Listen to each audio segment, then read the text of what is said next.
Kapōmaikaʻi in Berlin. I'm sitting here with Johanna Kapōmaikaʻi Stone, or Kumupomai, and we're sitting in Maunawili, which is the ancestral grounds of Pomai Stone. And so I'm stoked, I'm really happy to be here. And thank you for your time. And so Kumupomai has a bachelor's in psychology and Hawaiian language and master's in Hawaiian language. She's my Hawaiian teacher at Manoa. And her master's paper was an adaptation of a myth about a stick attracting fish. And I wondered if you could start by telling us a little bit about that. Yeah, and so mahalo for that, and mahalo for your introduction, mahalo for bringing us here in this space. We're blessed to be still here in our lands. That is definitely a testament to resilience right there. One thing we might want to start off with is the what this thing that we call mo'olelo. Yeah, so mo'olelo is a succession of olelo, if we break down that word, yeah, mo'o and olelo. And so these are our libraries and our vessels, our receptacles of traditional knowledge and our original instructions. Yeah? In our mo'olelo, so these are all our histories. Like the word myth, story, legend, I'm not as into those words because when you say those words in English, it's as if they never happened. And so it's like this, like, oh, it's this like romanticized thing that is almost like distant because it didn't actually happen, as opposed to things like history and nonfiction which actually happened. And so we remind ourselves that mo'olelo is all of that. They're histories that have been passed down through olelo. And so that's what they are. Even if they're fantastical seeming, or we might not understand how they actually happened, well, they did. And we just accept that as that, right? So the mo'olelo that came to me in 2011 about was actually of this place here, which I didn't know at the time. And our grandparents bought property at Luna Anela, which we just drove by. That was in the 30s or whatever that was. But unknowingly, our ancestral lands are up the street, totally unknowingly. But then they bought that property, and then so now my auntie lives there and have the house, so we showed it. But a little bit up the street is our ancestral lands, and those ancestral lands are actually the headwaters of this district. So those waters flow across the street into Koinui, which, the path of the water has been altered for ignorant and greedy purposes, so it takes an unnatural flow, but it does eventually go into the ocean, which we also put our sewage. So there's problems that go on with the confusion because we don't know our original instructions anymore, because as a species we're plagued with amnesia. Some of us are. And so the tribes from Europe who are plagued with amnesia, it's time for us to remember our original instructions. Right now. There's no better time than now. And so these original instructions outline how we act in our space and our role in our place. And those are of maintainers of balance. We are the stewards of the cycles of continuous creation. Creation is infinite when things are in their proper place. That includes the two-leggeds and all the more than humans. Anne was just sharing me about her research, which some might term as anti-humanist. In my opinion, it's as pro-humanist as you can get, right? Because it's acknowledgement of the more than humans. And that it's kind of profound, but that profound acknowledgement is what benefits us as humans the most. And not to mention the rest of life. So it enables us to reclaim our original role in the web of creation, which is society, right? Society is everything. And so that role is the maintainers of these cycles of continuous creation, which allows everything to be infinite, right? And when everything is of infinite supply, I'm talking like love, food, water, shelter, clothing, medicines, I know there's all these flyers we will be dodging. There's no room for greed and hoarding. That comes from a uniquely human perversion of taking more than we need, right? So we take more than we need because some people are confused. Time for them to snap out of it. Boom, hope that worked. And that creates actual scarcity, right? Because nothing else in nature takes more than they need except us as humans. And so once we do that, we throw everything out of whack. And then it's just like a downward spiral from there, because then there's like hoarding and greed, perceived scarcity, which leads to actual scarcity, which just leads to like all these other human perversions like fighting over resources and violence and just anti-life, right? So we actually want to return to our original role as being pro-life. That's a very specific term I use, because that's the only way like we can continue living on the planet. It's like, I'm not down to go to Mars. It's like, no, Mars is not the plan B. We already have a planet. Like, why would we leave if we can't even steward? You see that mountain in the background? That mountain holds water, right? If we aren't aware of our resources and our stewardship relation to them, what makes us think we're going to be any more successful than Mars? You know what I mean? I mean, that's like a desert planet anyway. Like stewardship is a cool word, and you've sometimes mentioned it, and it seems like a better alternative than ownership. Yeah, thank you for bringing that up, and because ownership is actually a perversion, right? That's not real. We can't own anything. Even I think I own this, right? I bought it. I think I own it. No. I mean, it's very subtle that it has its own like life force, but it does. And like, with the perversion of ownership comes expectations of things that like, you will oblige to my wants, or I will be in possession of certain things forever, which is complete delusional, right? And that perverts our thinking and our expectations, and it makes us think that we can control things, right? So like, ownership is probably one of the very first confusions that might be specifically from the tribes of Europe. And, you know, just for, And so just for complete clarity, my last name is Stone. I'm English, Irish, Scottish, just to speak on the tribes of Europe thing. And so it's time for us as descendants of the tribes of Europe. Clearly I'm other stuff too, but let's just speak on that lineage first. We need to reclaim our humanity and be like, no, ownership is a perversion. Walls are a perversion. Gates are a perversion. These are all born of insecurities, of fear and not having enough. And they only create more of that which they're trying to mitigate. So it's just it's mental. It's just completely mental. Life, we don't own it, but we do belong to places. So we have belonging to, but we don't have ownership over. So it's a complete inside out, upside down. It's a complete, that's lucidity, right? We belong to places. There's no ownership over, but there is belonging to. So we will invite all our allies who are willing to belong to somewhere, right? So we belong to things like that right here in the background. That's something we can belong to, right? And so, yeah, let's connect that to the fish attracting branch. So it's called a la'au. And a la'au is an important word. You can go ahead and look that up, vehevehe.org, because there's a lot of profound meanings there. Because la'au is also medicine. And it's also like a literal branch of the tree. That's a la'au. And la'au is any kind of plant. So just in those three meanings there, plant, branch, medicine. That's a profound perspective.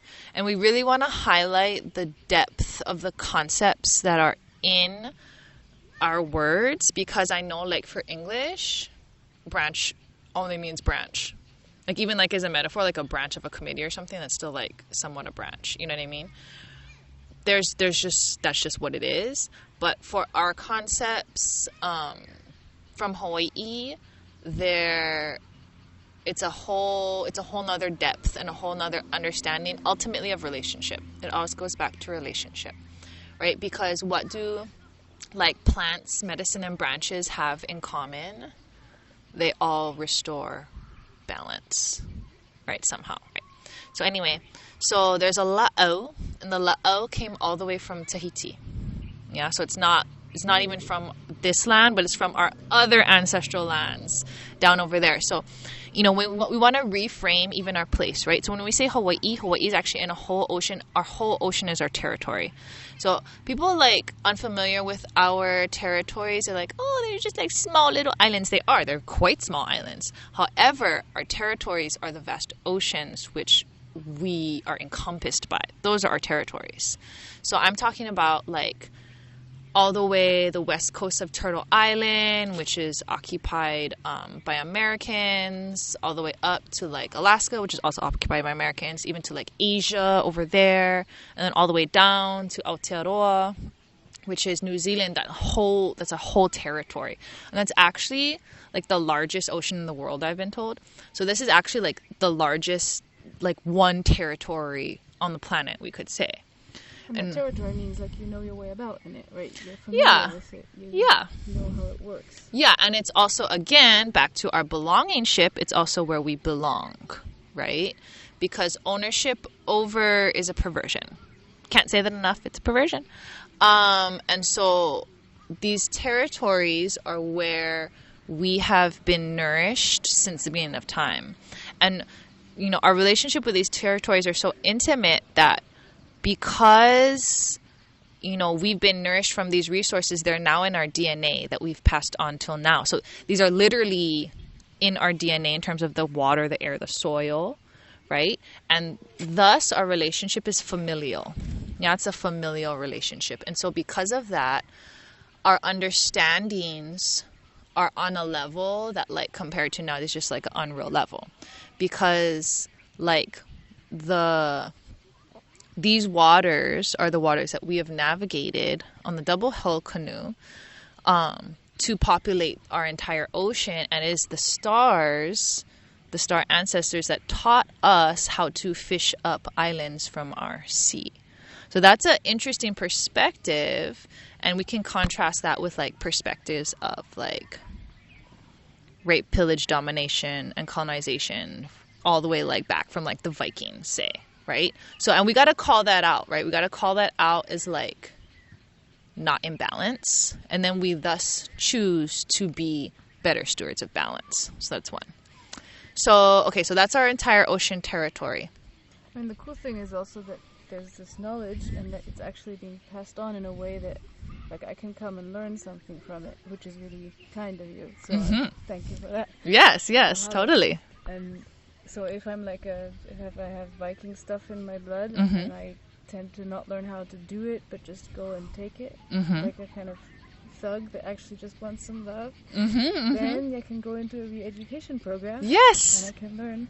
Yes. Okay, how do I make it? Yes, we're happy to rehabilitate all those who are ready to ally with life. Like all those who are ready to be human again, let's do it, and let's snap out of our amnesia and let's remember what it is to be a human, which is a steward of the balance.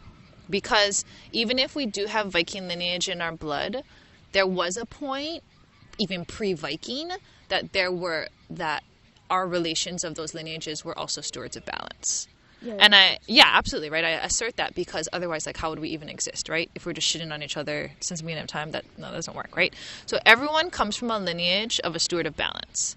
It's up to the individual to research, find out what that lineage, and find out what balance looks like in that lineage specifically. And ultimately, that is growing food. So let's go back to here in Hawaii. So the way the mo'olelo goes, and again, it's a history, and again, our mo'olelo inform us of our original instructions and our place in our space. So the mo'olelo starts off with an orphan. Actually, he's an orphan boy. His name is Kahinihini'ula. And Kahinihini'ula is also the name of a land shell. Very interesting. A land shell? Land shell, yeah. Like, we have like, that's like a tree snail. Yeah, so a tree snail. Anyway, so Kahinihini'ula, he's the main character. He's an orphan boy. He lives only with his grandmother here in this district. Yeah. Yeah, and Maunawili is actually kind of a more modern name. The original name, but I think it's actually in a little bit more up from what we consider Maunawili. It's called Makawao. Makawao. And Makawao means the beginning of the forest. The wao is one of the terms for forest. So there's Kahinihini'ula and his grandmother in Makawao. There's not a lot of people in this district. It's described as ano meha meha. So it's kind of desolate and almost eerie. Yeah, that's the setting right there. So we got Kahinihini'ula and his grandmother. Kahinihini'ula goes to a work day at our fish pond, which is across the street there in Kauai Nui. And the reason in the first place that they had a work day at Kauai Nui is because the chief at that time, his name is Olomana, that's olomana, he was hungry for fish, onoia ikaia. Yeah, so he was craving fish, and specifically 2 fish of Kauai Nui. It was the ava and the ama. I can verify 2 specific fish, and so our district is named after these 2 fish ponds. Kailua is named for Kauai Nui and Ka'elepulu, which Kauai Nui still goes by that name. People are confused and call Ka'elepulu Enchanted Lakes. But this is the name of Kailua. And so the abundance of Kailua is so well known that that's specifically what the chief is craving. So the chief tells his person right below him, who's also his same-sex lover, that's a whole other thing, to grab the fish. So ahiki, and so Olomana has 3 peaks: Olomana, Ahiki, and Paku'i. Those 3 names, Olomana is the head chief, Ahiki is his lover. He has many lovers. And who's also his, like, second person right below him, like his, person right below him. And then Paku'i, who is the fish pond steward. So those peaks are named for those 3 figures of the mo'olelo. So that's good for, that can help us remember. So olomana is ono for fish. He tells that to Ahiki, who then orders Paku'i, the fish pond steward, 3 peaks right there, to get the fish. So Paku'i goes with his 2 friends, Nuhi and Nihi Ole, to get the fish. They try to get the fish, but they can't. They only get like 4 fish. And the reason they only get 4 instead of like a whole bunch is because there's too much seaweed, and their nets can't even hit the bottom because there's so much seaweed. So like the fish just go under the nets. So they only get 4 fish. So they go back to Ahiki, who's the favorite of the chief Olomana, favorite. And they said, oh, we only have 4 fish. And he goes, oh, did you guys eat yet? And they go, no. He goes, okay, you take 2 fish, I'll take 2. And then we'll have to have a work day to get rid of all the limu, get rid of all the seaweed, right? And so just in that simple act right there, we have to acknowledge that Ahiki could have been like real salty and been like, oh, you guys are supposed to bring choke fish, but you never bring any fish, so I'm taking all of this. Yeah, that's what you expect from a European story. Right. Notice the difference. Choose better. So instead, he first asked them, did you eat?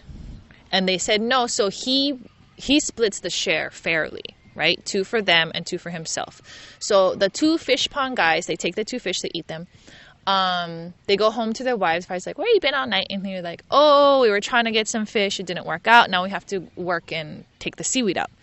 So the next couple of days, they advertise to all the people in our district of Kailua and Waimanalo. There's a work day at Kauai Nui. Everyone is welcome to come. And these are men, women, and children, right? There's no like sex segregation for this particular context.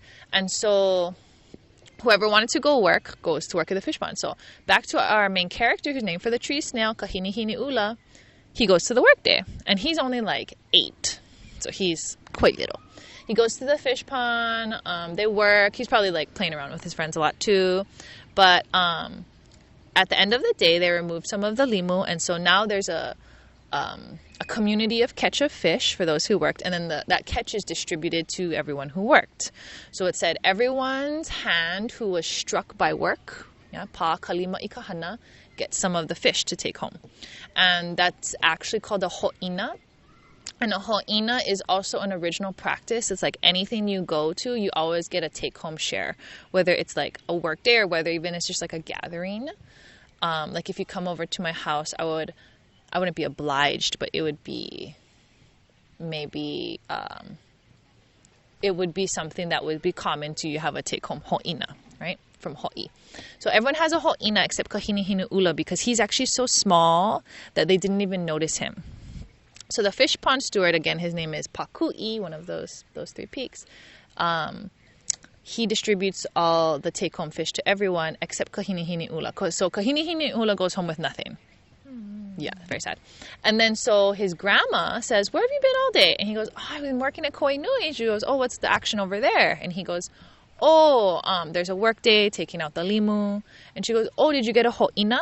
So she asked about the ho'ina right before even like, not was there a ho'ina, but she just asked about it. So that's just like how prevalent, that's just like that's a standard, right? It's like you stop at a red light, you get a ho'ina, right? So she's like, oh, where's your ho'ina? He goes, oh, I actually didn't get a ho'ina. She didn't get a ho'ina? And he goes, oh, they didn't even see me. Notice this isn't even like not maleficent. It's not even, malicious. This is not a malicious withholding of ho'ina. This is a really just like a oblivious kind of thing, right? And so the grandmother's upset nonetheless because he didn't get his ho'ina. You rather me look at you or the camera? It's good, I think, to both. Back and forth. Okay.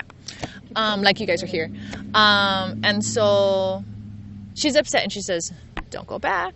And then Kahini goes, okay, I won't go back. He just had such a great time. So he meets up with his friends again the next day and he goes back. And even the next day. So he went 3 days, no ho'ina all 3 days. So on the third day, his grandmother, who is, what's the name of the grandmother? It'll come to me. Ni'ula, thank you. So Ni'ula, so we notice we got Kahinihi Ni'ula and Ni'ula. Ula. Even these are all Ula. Okay? So that's Ula, amongst other things. So, yeah, well, and also like brownishy. Yeah, I think, I don't know if this specific, it could be from Ula. It's a range. It's like from red to round, brown to red, right there. So, at this point, the third day, where there's no ho'ina, Ni'ula, the grandmother, she's upset and she's had it because she knows her grandson's not listening to her anyway. So what she actually does is she then calls upon their ancient ancestor. And so back to the la'au, right, from Tahiti, the la'au is named Makale. So she had the la'au Makale in the corner of her house. But it was like hidden, and you only need to bust that out if you really need it, right? So, and when you really need it, when your grandson doesn't get his share of fish for 3 days in a row, that's when you really need it. So she busts it out and she takes revenge. And the word for revenge is makaya. So there's, not that I'm like encouraging taking revenge, but these are all parts of ways to ensure balance, right? Because if a wrong was done, there's consequences for that. So we'll call it consequences. So she is now calling upon the enforcement of these consequences. She calls upon their ancient ancestor, and her name is Haumea. And Haumea goes upon many names, also Papa. And Haumea is the female element of all things. She is like the female element that incepts that births life. So she could be like the actual earth. She's like anything that has the capability for birth. So that's a kind of profound concept, and that's who Haumea is. She's a female life-giving element. And so Ni'ula, the grandmother, calls upon Haumea to come down to the realm of man, descend to the realm of men, and to right the wrong. Again, not even a malicious wrong, just a completely like oopsie kind of thing, right? So Haumea does descend, and Haumea visits the grandmother, and she leaves them specific instructions. And throughout the rest of the mo'olelo, she's like always kind of coming in and out. So basically, Ni'ula, I'm even trying to like summarize this. Ni'ula grabs the la'au makale. This is a fish attracting branch, and she gives Kahinihi Ni'ula, the grandson, specific instructions. So she says, here's the la'au makale, and I think she taught him specific prayers to say. But she even gives him a like way you hold it. He like holds it like this, and it's like facing a certain way. And then she tells him to go to Kauai Nui across the street, and then everyone's working, and then to stick it in the water, in the ground in the water. And then she says, once you see the fish jumping around as if they're raindrops, whoa, yeah, then you pull out the stick, and then the fish will follow you, and then you like run or walk along the river, should there be enough water in its natural flow to the river, and then they'll follow you via the water. And then Kahinihi Ni'ula goes to their house, where they actually had a spring at their house, and that's where the fish post up. And that spring is called Halawai.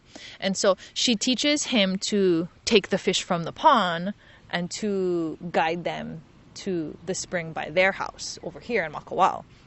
And so that is the grandmother, through the grandson, taking away the fish because Kahinihi Ni'ula, the grandson, didn't get his share of fish, right? And the whole impetus was the story is because Olomana, that guy, right, who actually lived more towards Laie, he was ono for that fish. So he was craving that fish, and then because his like executors, the people below him, didn't execute protocol properly, all the fish got taken away, right? And so when we think about this mo'olelo, like, okay, how might this mo'olelo have actually happened? Maybe there was a famine, and then all the fish disappeared. Or maybe it happened exactly as, I described to you. But it's just, we always want to be thinking, right? Because when things are in mo'olelo, there's metaphor and there's literal. And it's like, what natural phenomena can we connect what's being described to what actually happened? And, like our mo'olelo particularly, that could have totally happened exactly like that. But there's other mo'olelo, like